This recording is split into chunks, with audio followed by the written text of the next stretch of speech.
Road Trip After Hours presents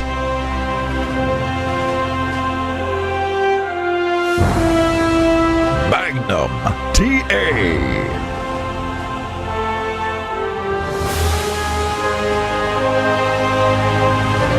In the world of professional wrestling, there is one story of a meteoric rise that came to a sudden stop.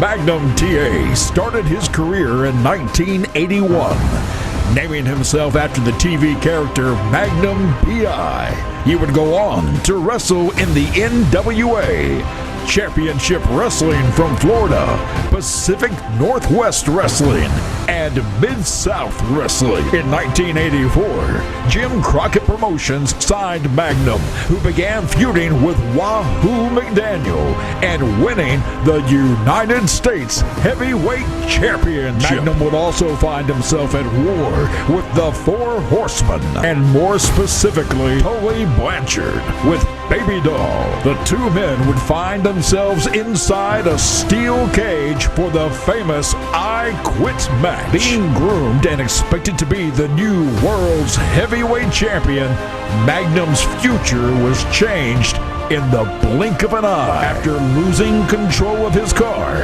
and striking a telephone pole. The crash would leave him paralyzed and unable to ever wrestle again. Tragedy to triumph.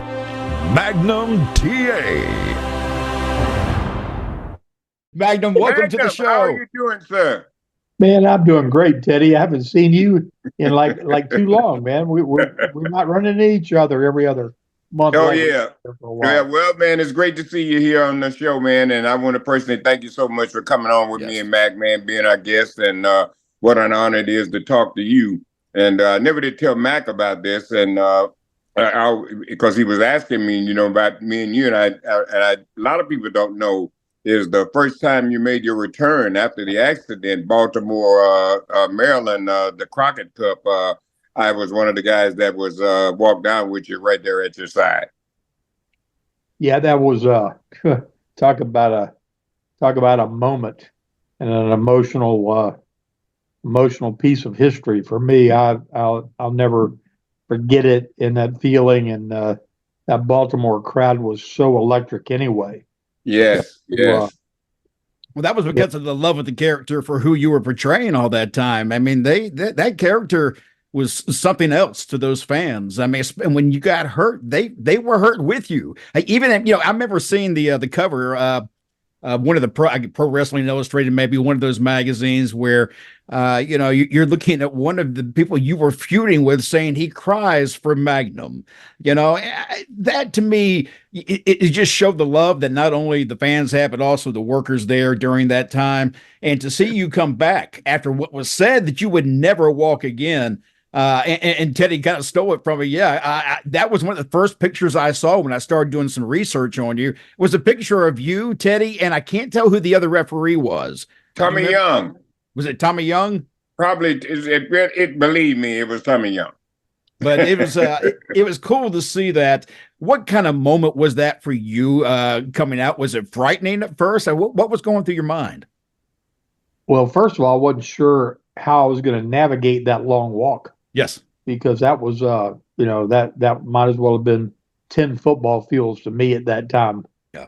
So I had to get geared up to get from the back to the front more than I used to run down to the ring.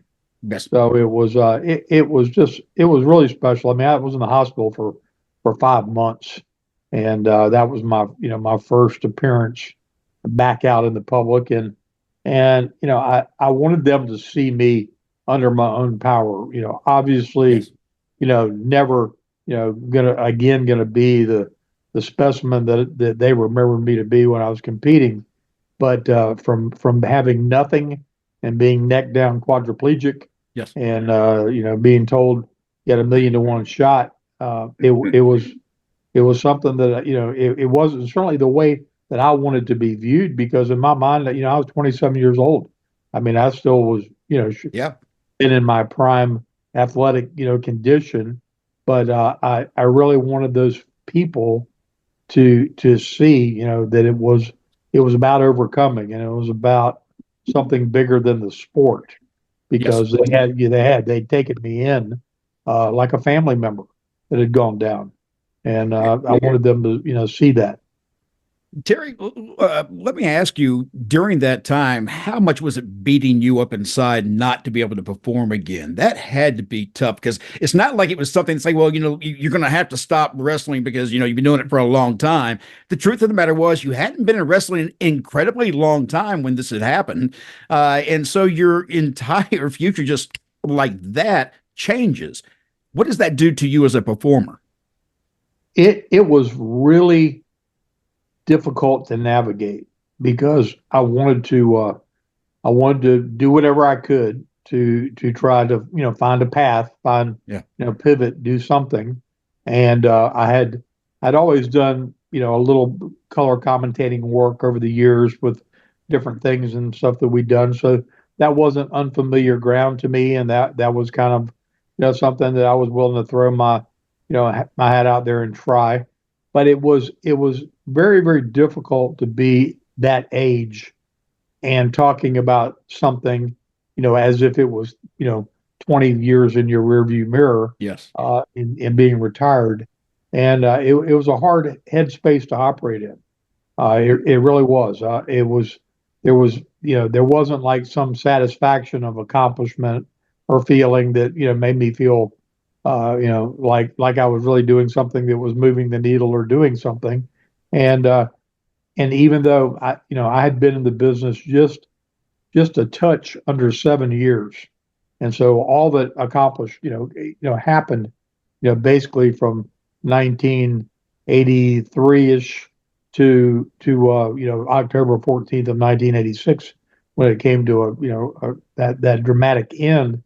And it was hard to relate. It was hard to relate to young guys that were making hundreds of thousands of dollars, and therefore constituted themselves a star, and what could I even offer up or talk to them about, and it was kind of it was hard to find a way to interact and feel like you were doing something that was helping to make it a better product. I imagine it would be difficult too to sit there and watch a wrestling match unfold when all you really want to do is be in there wrestling. That just doesn't leave you, does it? No, it doesn't. And I've never like been one of those like spectator type people.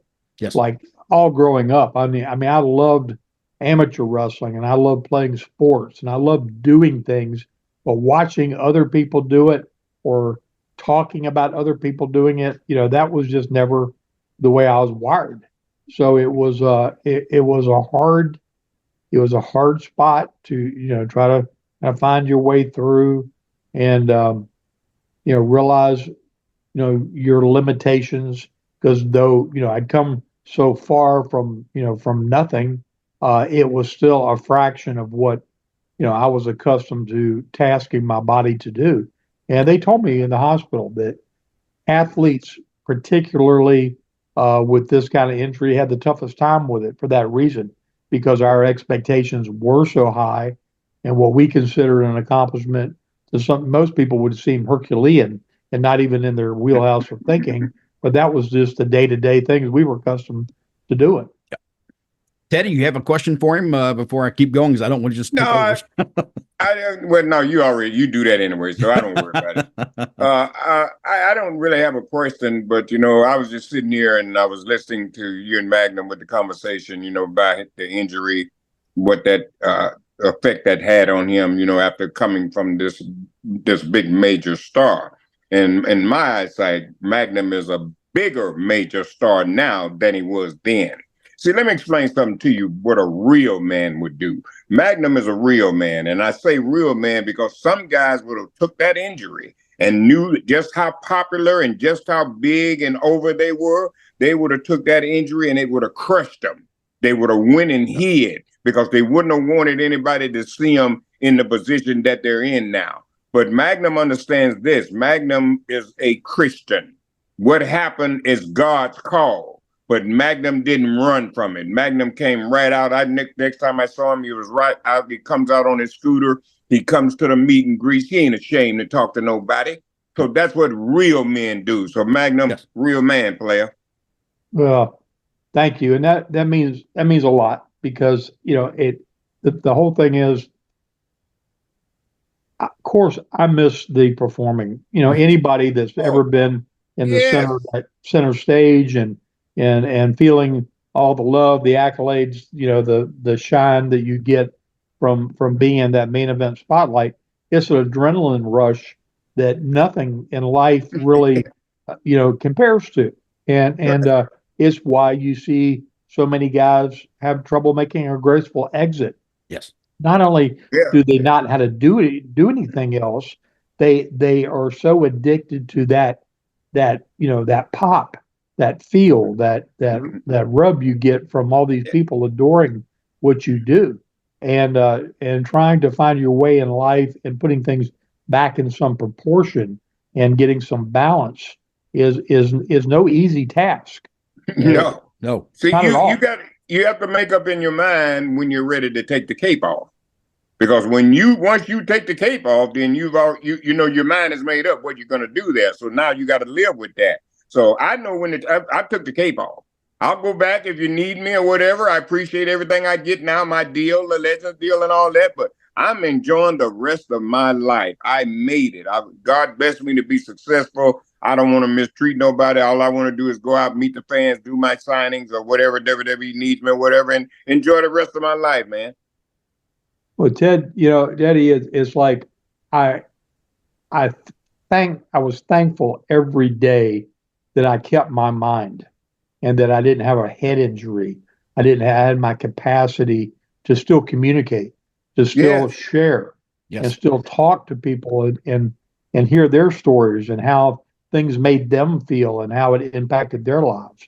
Because without that interaction, it would be overwhelming. Life would just be too much. Yes. And I've been able to enjoy that and that brotherhood that we had 35 years ago.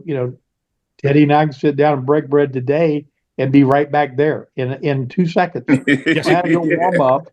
We're there. Because it was real. Yeah. Yes. Yeah. Magnum, let me ask you, because we're running out of time, but you had told me a story when I had interviewed you one time before, and it was about the cage match, the I Quit match with Tully Blanchard. And we were talking about the weapon that came into play during that match, which was the spike. And you had told me that it just happened to be a chair under the ring. As I was asking you, was that something planned? You said, no, it happened to be that Baby Doll was strong enough to find that chair and toss it in. Is that right? Absolutely. And we knew we had to have a gimmick. And there's not many women that in a pair of heels can throw a wood chair, hurl it over and she didn't make it the first toss. She'll tell you she didn't make it the first time. And she told me all she could think was Tully was going to kill her if she didn't figure out how to get that over there. And she Herculean tossed it over, Wonder Woman that she was. And and then it just breaks into the most god awful looking thing you've ever seen in your life. Gosh, who picked that thing up and threw it in the trash can? We should have had that at a museum somewhere. Yeah, can you imagine if you found that or somebody kept that over all these years, how much money that would be worth now on eBay? Because good Lord, that was a big part of history, seeing that spike come down. That's a visual in my mind that I will never forget. Somebody's got it. Oh, I bet somebody had to. Magnum, any road stories you can share with us on the show that you can recall? Who did you travel with, by the way? Did you travel by yourself or? I traveled. Well, I traveled with lots of guys, in the different territories I worked in. But some of the most fun stuff before I became Magnum was when Barry Windham and I and Dusty Rhodes were traveling together in Florida, because that's when all that, got a little liquid, the libation in you and all the creativity would come out. And that's when the Midnight Rider was born. And that's when, we heard about the Super Station and going, creating Starcade. And and all those kind of things. And those were the special times that I remember, because what seemed like just fun and games at the time ended up being something that unfolded into the legendary things that were to come when Crockett Promotions and things we're still talking about 35, 40 years later. Rock star life, would you pretty much say that's kind of what that period was in wrestling? Oh, without a doubt. I mean, it's bigger than life, and treated like you were as big a superstar as Elvis Presley. Back in the day. So it was. It's hard to explain to fans too who were younger and weren't around during that time. But the fans themselves were different. The atmosphere was different.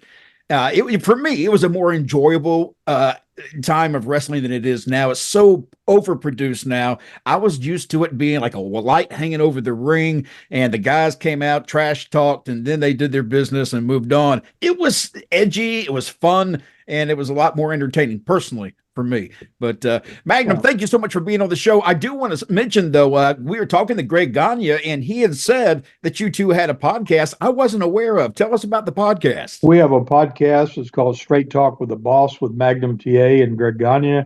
And we talk about current events, things going on. We talk about things we're promoting on Powertown Wrestling, our action figure company. Yep. And we just try to mix it up a little bit, and some of the old stuff with the new stuff, and I watch what you guys do, and we've all got such great memories, and it's great to be able to answer some questions for the fans and share some old stories. What's one of the strangest things you've ever been asked, Magnum? You would have to ask something like that. Only him. I can't really even think of an awkward question at the moment. That was probably the worst one you ever had, was just right then. So I got that deer in the headlights look. Right? I don't know. Well, Terry, thank you so much for taking the time to be with us. And Teddy, anything you want to say before we go? Yes, it is. If with your permission, okay. Absolutely. Magnum, I just want to thank you too, man. Like I said, you and I, we have a lot of history. And I wanted you to personally say hello to your son. Ladies and gentlemen, his son is always there with the meet and greets with Magnum. What an impressive young man. He is so mannerable. I mean, real respectful. It's really unbelievable. And he's right there at his dad's side. See, a lot of things I don't talk. I just sit back and observe a lot of stuff. And so to watch him, right there with his father, he's learned how to set up and everything goes. And he takes care of all that stuff, man. You know what I mean? And that, to me, it's just great, man. And I love that kid. So, Magnum, you tell him I said to keep on keeping it real. I will do that, Teddy. And I love you, brother. Good to see you. Love you too, sir. Again, our special guest, Magnum TA. I'm your host, MacDavis. That's WWE Hall of Famer Teddy Long. And this has been Road Trip After Hours.